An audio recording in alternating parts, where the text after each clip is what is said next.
Hello అండి, అందరికీ నమస్కారం. ఈరోజు చికెన్ పచ్చడి పెడుతున్నానండి. కేజీన్నర బోన్లెస్ చికెన్ తీసుకున్నా. ఇది నీట్గా కడిగిన, కొంచెం ఉప్పు కొంచెం పసుపు వేసి కలిపి పెట్టుకున్నానండి. పొయ్యి ముట్టించి బాండీ పెడుతున్నానండి. బాండీ పెట్టి పొయ్యి మీద నూనె 1/2 కేజీ కంటే ఎక్కువ పోసాను నూనె ఉడికిన చికెన్ తేవడానికి. నూనె కాగిందండి. ఉడకబెట్టిన చికెన్ ఇందులో వేసుకున్నాం. వేయడానికి మంచిగా బ్రౌన్ కలర్ వచ్చేదాకా చికెన్ వేసుకోవాలండి. నా చిన్నతనంలో మా నాయనమ్మ చాలా కథలు, రాజుల కథలు, పొడుపుల కథలు, జానపద గీతాలు చాలా బాగా పాడేదండి.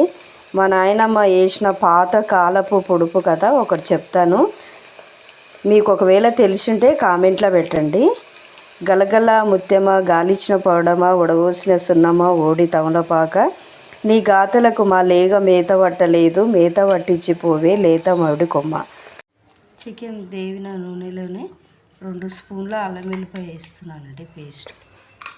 ఈ వేడి నూనెలో అల్లం వెల్లిపాయ పేస్టు పచ్చి వాసన పోయేదాకా పెట్టానండి. ఇప్పుడు 1 గిన్నె కారం పొడి వేస్తున్నా.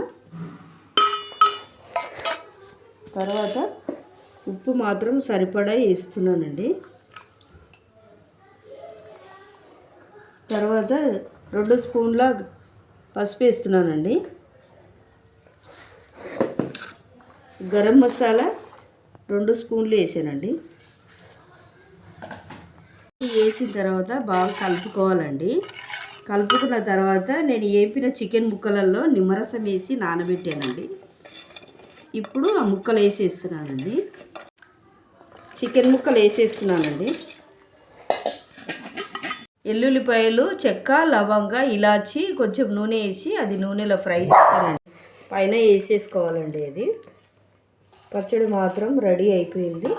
చికెన్ పచ్చడి రెడీ అండి. చాలా బాగుంది పచ్చడి, చాలా టేస్ట్గా ఉందండి. మీరు కూడా ట్రై చేయండి. నచ్చితే మీరు కూడా ట్రై చేయండి, లైక్ చేయండి, షేర్ చేయండి.